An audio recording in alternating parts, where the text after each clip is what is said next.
Suatul Muhimah dari PBA 2 akan membahas sedikit tentang bahasa Indonesia dari sejarah, fungsi dan kedudukan, juga ragam bahasa Indonesia sesuai dengan mata kuliah Bahasa Indonesia Keilmuan yang diampuh oleh Ustadzah Rina Dian Rahmawati MPD.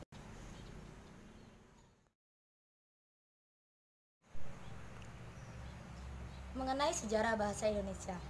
Bahasa Indonesia lahir pada tanggal 28 Oktober 1928, yang mana pada saat itu para pemuda dari seluruh pelosok Nusantara berkumpul dalam kerapatan dan berikrar: 1. Bertumpah darah satu tanah Indonesia. 2. Berbangsa yang satu bangsa Indonesia. 3. Menjunjung bahasa persatuan bahasa Indonesia. Nah, ikrar tersebut biasa disebut dengan Sumpah Pemuda. Pada unsur yang ketiga dari ikrar tersebut, yaitu menjunjung bahasa persatuan bahasa Indonesia, yaitu merupakan pernyataan tekad para pemuda bahwa bahasa Indonesia yaitu bahasa persatuan. Yang kemudian bahasa Indonesia dinyatakan kedudukannya menjadi bahasa persatuan atau bahasa negara, yaitu pada tanggal 18 Agustus 1945 yang bertepatan dengan Undang-Undang Dasar 1945 yang disahkan sebagai Undang-Undang Dasar Negara Republik Indonesia. Kemudian pada Kongres Bahasa Indonesia kedua di Medan, yaitu menyatakan bahwa bahasa Indonesia berasal dari bahasa Melayu yang sudah digunakan pada zaman dahulu sebagai bahasa perhubungan.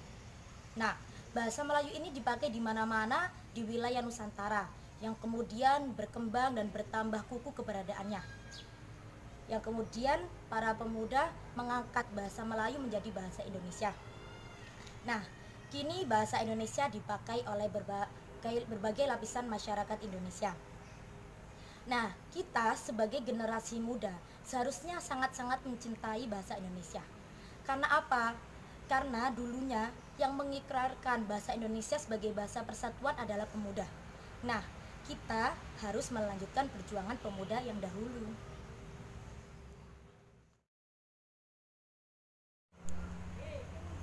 Nah, yang kemudian yaitu fungsi dan kedudukan bahasa Indonesia. Di sini bisa ditinjau dari dua.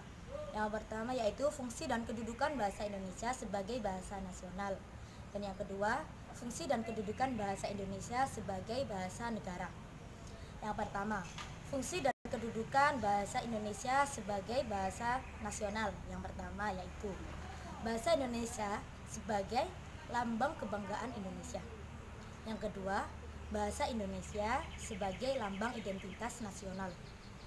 Dan yang ketiga, bahasa Indonesia sebagai alat pemersatu seluruh bangsa Indonesia.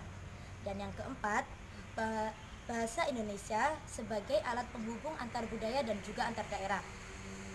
Yang kemudian fungsi dan kedudukan bahasa Indonesia sebagai bahasa negara, yaitu mencakup 4 hal. Yang pertama, bahasa Indonesia sebagai bahasa resmi kenegaraan. Dan yang kedua, bahasa Indonesia sebagai alat pengantar dalam dunia pendidikan. Dan yang ketiga, bahasa Indonesia sebagai penghubung pada tingkat nasional untuk kepentingan perencanaan dan pelaksanaan pembangunan serta pemerintahan.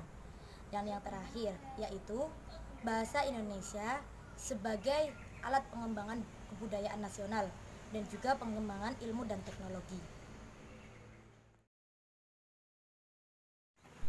Jenis-jenis ragam bahasa. Jenis-jenis ragam bahasa Indonesia bisa ditinjau melalui 3 hal.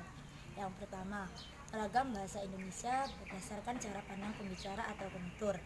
Yang kedua, ragam bahasa Indonesia berdasarkan media yang digunakan. Yang ketiga, ragam bahasa Indonesia berdasarkan komunikasi.